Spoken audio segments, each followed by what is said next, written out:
আসসালামু আলাইকুম। সবাইকে স্বাগত জানাচ্ছি আমার দেশের আজকের লিড নিউজে।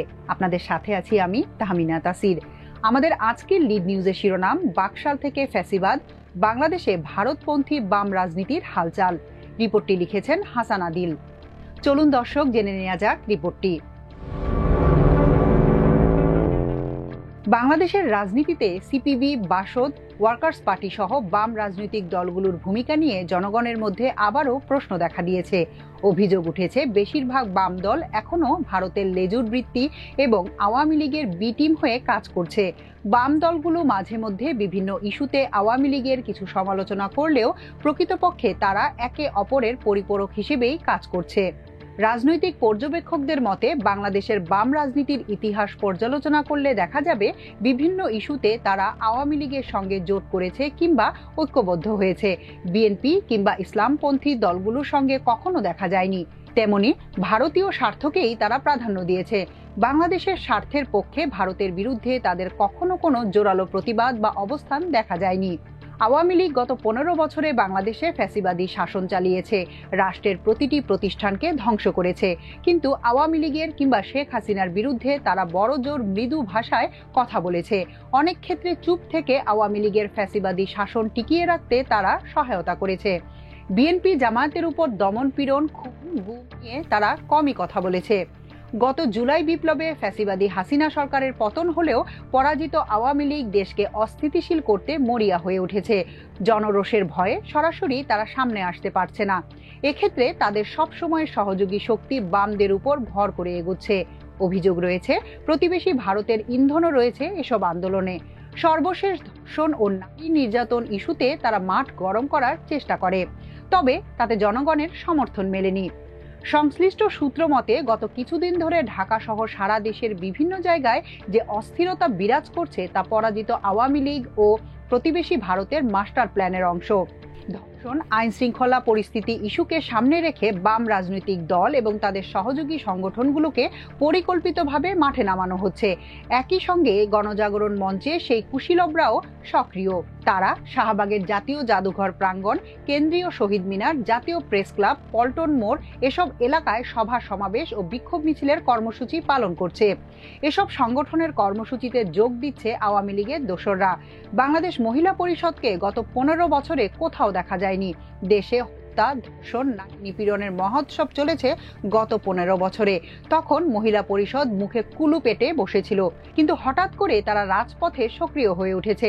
জাতীয় প্রেস ক্লাবের সামনে সমাবেশ করে তারা বলেছে তারা নাকি এখন সবচেয়ে বেশি নিরাপত্তাহীনতায় রয়েছেন।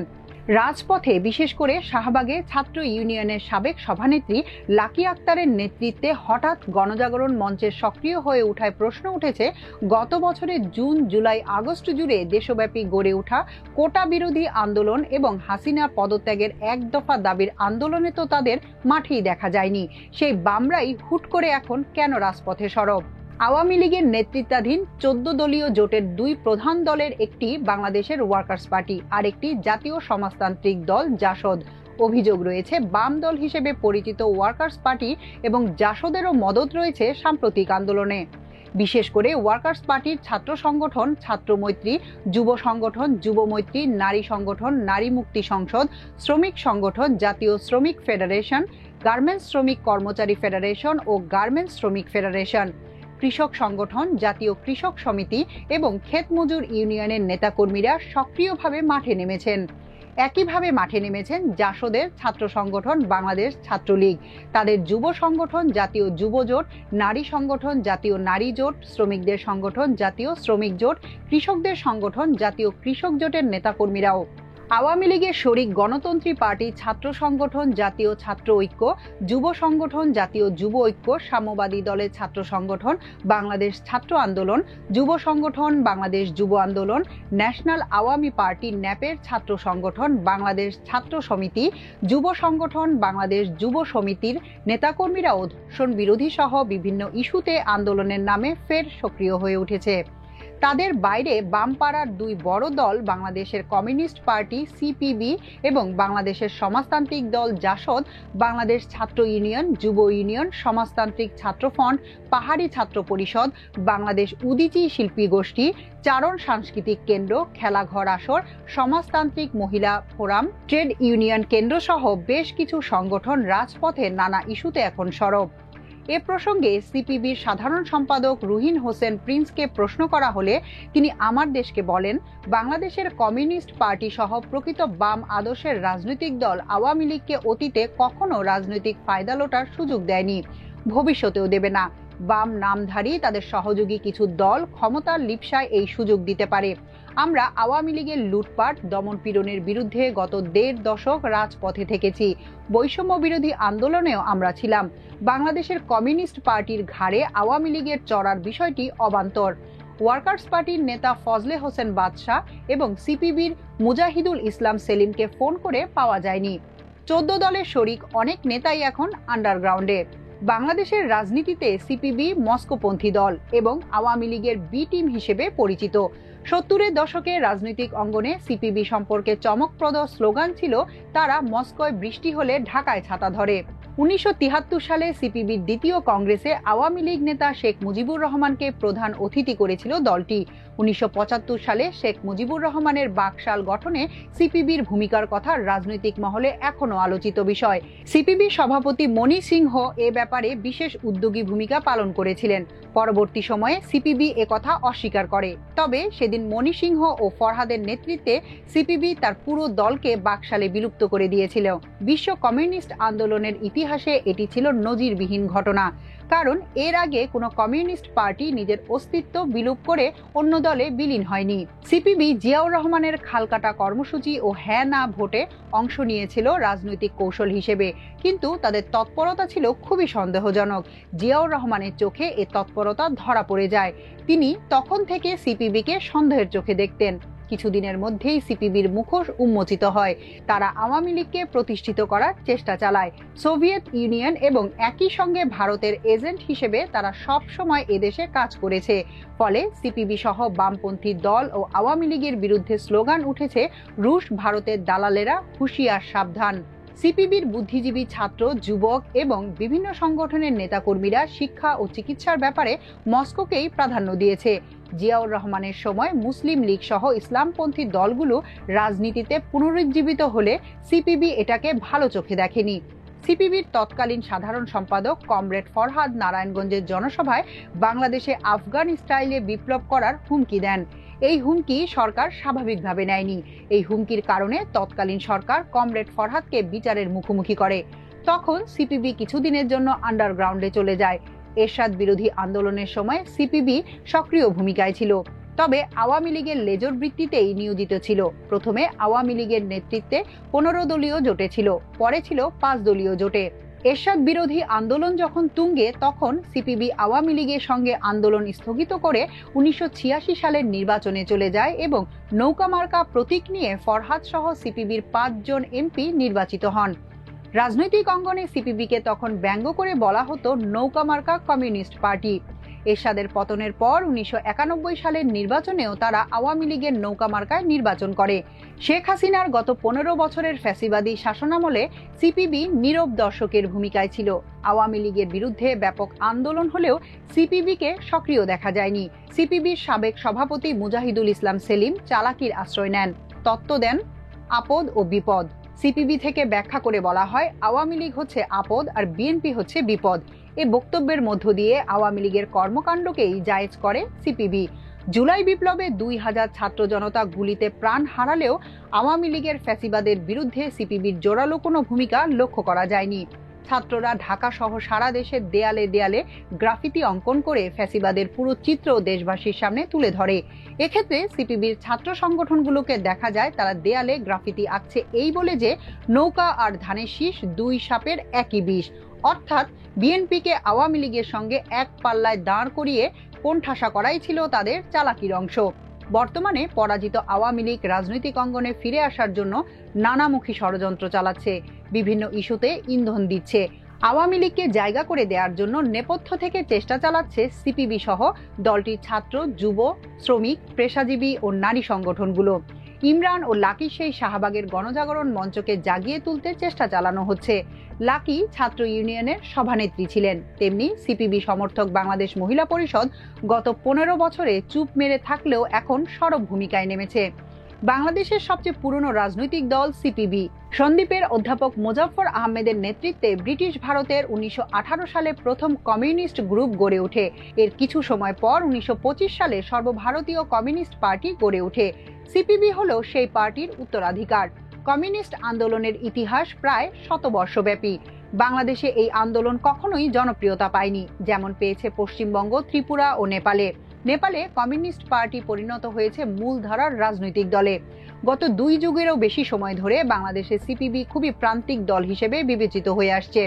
পাকিস্তান আমলে প্রায় পুরোটা সময় নিষিদ্ধ অবস্থায় আন্ডারগ্রাউন্ডে থেকে গোপনে কাজ করতে হয়েছে কমিউনিস্ট পার্টিকে। তখন সরকার ও ইসলামপন্থী দলগুলো কমিউনিস্ট পার্টির নাস্তিক্যবাদী আদর্শকে শয়তানের আদর্শ হিসেবে প্রচার করতেন। ফলে বৃহত্তর জনগোষ্ঠীর মাঝে কমিউনিস্ট পার্টির কোনো ভিত্তি গড়ে ওঠেনি। দেশ স্বাধীন হওয়ার পর সিপিবি বাংলাদেশের কমিউনিস্ট পার্টির নাম ধারণ করে রাজনীতির সুযোগ পায়। 1975 সালে বাকশালে বিলীন হয়ে যায় সিপিবি। তবে বাকশালের কেন্দ্রীয় কমিটিতে শুধু মণি সিংহকে একজন সদস্য হিসেবে রাখা হয়।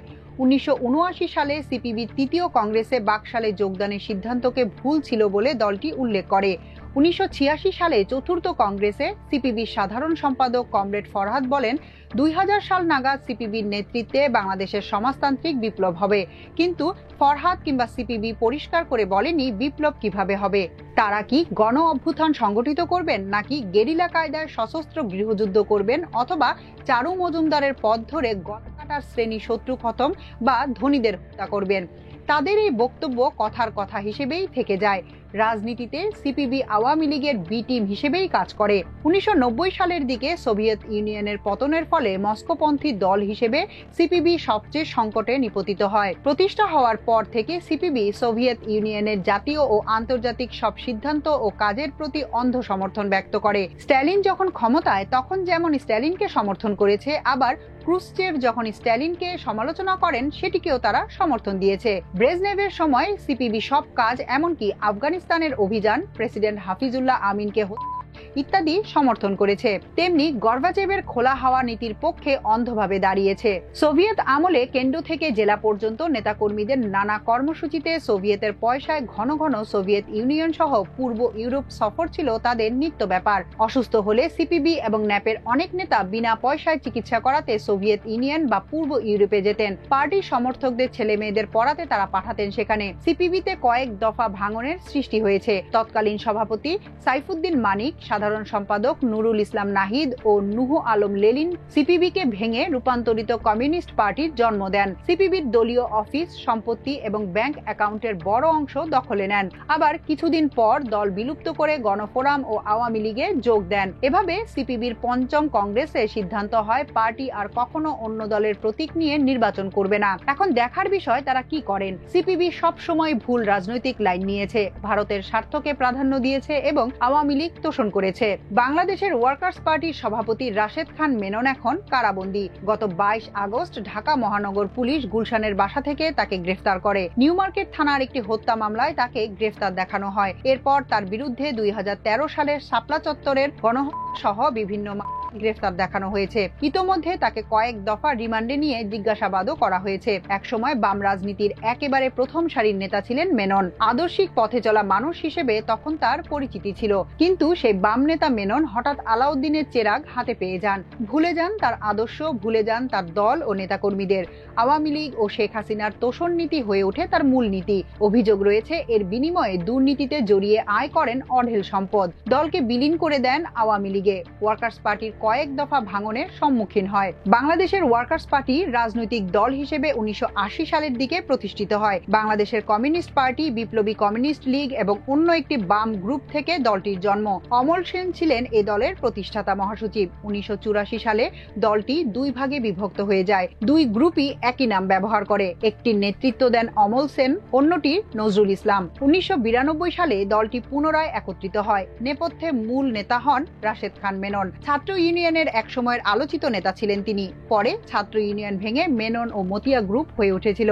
1992 সালের পর থেকেই মেননের ওয়ার্কার্স পার্টি আওয়ামী লীগের নেতৃত্বাধীন 14 দলীয় মহাজোটের শরিক দল হিসেবে অন্তর্ভুক্ত হয়। এদের অঙ্গ ও সহযোগী সংগঠনের মধ্যে রয়েছে বাংলাদেশ ছাত্র মৈত্রী, যুব মৈত্রী, জাতীয় শ্রমিক ফেডারেশন, জাতীয় কৃষক সমিতি, বাংলাদেশ ক্ষেতমজুর ইউনিয়ন, নারী মুক্তি সংসদ। মেননের ইশারাতেই চলে তাদের সব সংগঠন। রাশেদ খান মেনন 1979 সালে আদর্শিক বাম নেতা হিসেবে সংসদ সদস্য নির্বাচিত হয়েছিলেন। এ ধারা অব্যাহত থাকে 1991 সালের নির্বাচনেও। তখন দেশের নির্বাচিত প্রধানমন্ত্রী ছিলেন বিএনপি চেয়ারপারসন বেগম খালেদা জিয়া। দলীয় কোন্দলের জেরে তোপখানা অফিসের সামনে বিদ্ধ হয়ে মরণাপন্ন অবস্থা হয়েছিল মেননের। তার চিকিৎসায় ঝাঁপিয়ে পড়েন তৎকালীন প্রধানমন্ত্রী বেগম খালেদা জিয়া। তাকে বিদেশে পাঠানো হয় সরকারি খরচে। কিন্তু মেনন সুস্থ হওয়ার পর তার খেসারত দিতে হয়েছে খালেদা জিয়াকে। আওয়ামী লীগের সঙ্গে আন্দোলনে একাট্টা হয়ে মেনন খালেদা জিয়াকে এক মুহূর্তের জন্য শান্তিতে থাকতে দেননি। 2008 সালে এসে রাশেদ খান মেনন পুরোপুরি বদলে যান। 14 দলীয় জোটের শরিক হিসেবে বলা যায় আওয়ামী লীগে বিলীন হয়ে যান।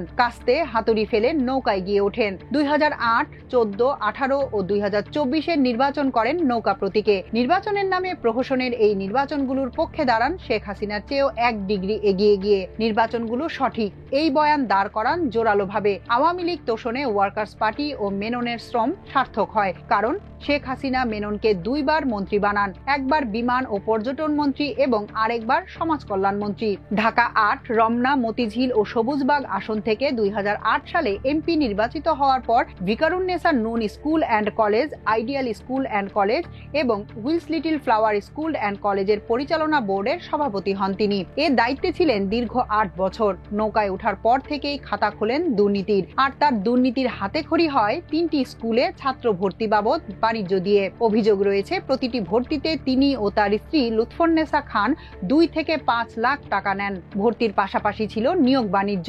এই 3টি স্কুলে শতাধিক লোককে শিক্ষক ও অন্যান্য পদে নিয়োগ দিয়েও বিপুল অঙ্কের টাকা কামিয়েছেন। তেমনি বিল ভাউচার দেখিয়েও লোপাট করেছেন বিপুল টাকা। 2019 সালের দিকে ওয়ার্কার্স পার্টির 10ম কংগ্রেসকে সামনে রেখে দলে আরেক দফা ভাঙনের সৃষ্টি হয়। আওয়ামী লীগ ও হাসিনা তোষণ নীতি এবং শীর্ষ নেতৃত্ব মেনন ও অন্যদের দুর্নীতিতে জড়িয়ে পড়ার অভিযোগে দলের 6 নেতা কংগ্রেস বর্জনের ডাক দেন। এই 6 নেতার পক্ষে তৎকালীন পলিট ব্যুরো সদস্য ইকবাল কবির জাহিদ মুখপাত্র হিসেবে গণমাধ্যমে বিবৃতি দিয়ে জানান, দল ও শীর্ষ নেতৃত্ব দুর্নীতিতে জড়িয়ে পড়ার পর আর এ দলে থাকা সম্ভব নয়। একই প্রক্রিয়ায় যান দলের সাবেক সাধারণ সম্পাদক বিমল বিশ্বাসও। তিনিও বলেন, চাওয়া পাওয়ার রাজনীতিতে জড়িয়ে পড়েছে ওয়ার্কার্স পার্টির রাশেদ খান মেনন ও তার অনুসারী নেতারা। এর আগে 2 দফা ওয়ার্কার্স পার্টি ভেঙে গণফ্রন্ট নামে দল করেন টিপু বিশ্বাস এবং বিপ্লবী ওয়ার্কার্স পার্টি করেন সাইফুল হক। ওয়ার্কার্স পার্টির নেতা রাশেদ খান মেননের বিরুদ্ধে আরো অভিযোগ উঠে, তিনি প্রতিবার নির্বাচনের আগে নির্বাচন কমিশনে যে হলফনামা দেন তাতে সম্পদের তথ্য গোপন করেছেন। দেশে ও বিদেশে তার রয়েছে হাজার হাজার কোটি টাকার অবৈধ সম্পদ। কিন্তু সর্বশেষ নির্বাচনে 2024 সালে হলফনামায় তিনি দেখিয়েছেন মাত্র 3,46,71,226 টাকা। দলকে ডুবিয়ে স্ত্রীকে সংরক্ষিত আসনের এমপিও বানিয়েছিলেন। তার বিরুদ্ধে অভিযোগ, শেখ হাসিনার পুরো ফ্যাসিবাদী শাসনকে তিনি সমর্থন দিয়ে গেছেন। এ সময় তিনি ক্ষমতার অপব্যবহার করে ভর্তি বাণিজ্য, নিয়োগ বাণিজ্য, ভিওআইপি ব্যবসায়ীদের কাছ থেকে কমিশন বাণিজ্য, ব্যবসা, স্বর্ণ চালান, চাঁদা আদায় বাবদ 20 থেকে 25 কোটি টাকার মালিক হয়েছেন। ঢাকায় অসংখ্য ফ্ল্যাটের মালিক মেনন পরিবার। তেমনি ঢাকার বাইরে বিঘা বিঘা জমি রয়েছে তার। বিদেশেও তার সম্পদ থাকার অভিযোগ পাওয়া গেছে। দুর্নীতি দমন কমিশন রাশেদ খান মেননের বেশ কিছু অভিযোগের প্রমাণ পেয়েছে। দুদক মেননের অবৈধ সম্পদের প্রকাশ্য অনুসন্ধান শুরু করেছে। রাশেদ খান মেনন ও ওয়ার্কার্স পার্টির সর্বশেষ ভূমিকাও ছিল ন্যাক্কারজনক। মেননের সঙ্গে দলের নেতৃত্বে এখন রয়েছেন ফজলে হোসেন বাদশা। তিনিও নৌকা মার্কার এমপি ছিলেন। জুলাই বিপ্লবে ছাত্ররা যখন যাচ্ছেন, মেননের ওয়ার্কার্স পার্টি গণভবনে 14 দলের বৈঠকে গিয়ে শেখ হাসিনাকে ফ্যাসিবাদে এবং পূর্ণ সমর্থন দেন। তার বক্তব্য তখন গণমাধ্যমে প্রচারিত হয়। জাসদের সভাপতি হাসানুল হক ইনু ও তার স্ত্রী আফরোজা হকের নামে জ্ঞাত আয় বহির্ভূত সম্পদ অর্জনের অভিযোগে মামলা করেছে দুর্নীতি দমন কমিশন দুদক। তার বিরুদ্ধে ক্ষমতার অপব্যবহারের মাধ্যমে প্রায় 5 কোটি টাকার জ্ঞাত আয় বহির্ভূত সম্পদের মালিক হওয়ার অভিযোগ রয়েছে। তার 4টি ব্যাংক হিসাবে প্রায় 120 কোটি টাকার সন্দেহজনক লেনদেন রয়েছে। আরেক মামলায় ইনুর স্ত্রী আফরোজা হকের বিরুদ্ধে প্রায় 1.5 কোটি টাকার জ্ঞাত আয় বহির্ভূত সম্পদের অভিযোগ আনা হয়েছে। ইনুর উপার্জিত অর্থ দিয়ে তার স্ত্রী সম্পদশালী হয়েছেন।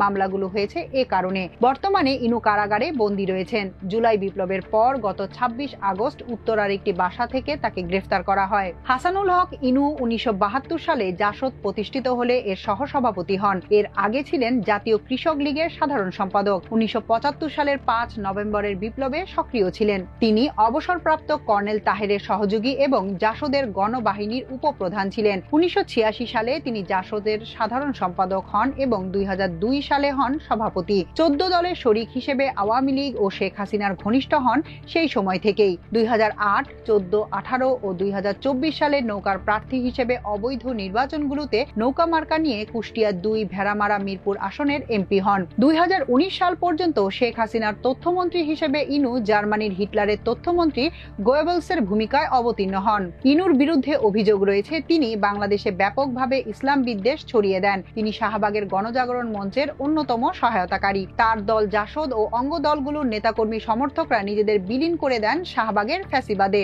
2013 সালে শাপলা চত্বরে হেফাজতে ইসলামের আলেমদের আখ্যায়িত করে টানা প্রায় প্রতিদিনই জাতিকে জ্ঞান দেন তিনি। মাদ্রাসার বিরুদ্ধেও তিনি অবস্থান নেন। হেফাজতের প্রধান আল্লামা শফিকে তিনি তেতুল হুজুর আখ্যায়িত করেন। শুধু তাই নয়, বিএনপি চেয়ারপারসন সাবেক প্রধানমন্ত্রী বেগম খালেদা জিয়ার বিরুদ্ধে ঘৃণামূলক জঘন্য বক্তব্য রাখেন তিনি। খালেদা জিয়ার গণতন্ত্র পুনরুদ্ধার সংগ্রামকে তিনি আগুন সন্ত্রাস হিসেবে নাম দেন। খালেদা জিয়াকে পাগলা গারদে পাঠানোর কথা বলেন তিনি। শেখ হাসিনার অবৈধ নির্বাচনের পক্ষে সাফাই গাইতে গিয়ে তিনি বক্তব্য দেন খালেদা জিয়া নাকি কারাগার থেকে নাশকতার হুমকি দিয়েছেন। এমনও উক্তি করেছেন যে খালেদা জিয়া নাকি তার ছেলে তারেক রহমানের কারণে রাজনীতির বাইরে চলে যাচ্ছেন। খালেদা জিয়াকে জঙ্গিবাদের দুধমা বলেও জঘন্য বক্তব্য দেন তিনি। ক্ষমতার প্রশ্নে জাসদ 2016 সালে 2 ভাগ হয়। একটি অংশের অভিযোগ ছিল হাসানুল হক ইনু সরকারের কাছ থেকে সুযোগ সুবিধা নিয়ে ব্যক্তিগতভাবে সম্পদশালী হয়েছেন। কাউন্সিলে দলটা ভেঙে যায়। শরীফ নুরুল আম্বিয়া ও নাজমুল হক প্রধানের নেতৃত্বে বাংলাদেশ জাসদ হয়। মশাল প্রতীক নিয়ে ইনুর জাসদ আলাদা থাকে।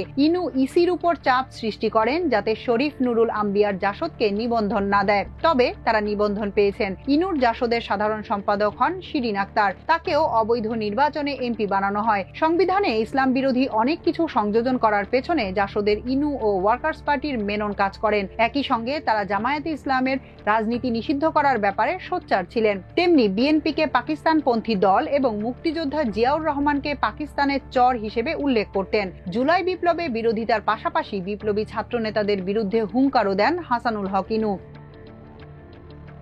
এখনকার মতো এ পর্যন্তই। প্রিয় দর্শক, সবাই ভালো থাকুন, সুস্থ থাকুন আমার দেশের সঙ্গে। চ্যানেলটি ভালো লাগলে সাবস্ক্রাইব করুন, লাইক, শেয়ার ও ফলো করুন আমাদের ফেসবুক পেজ। আল্লাহ হাফেজ।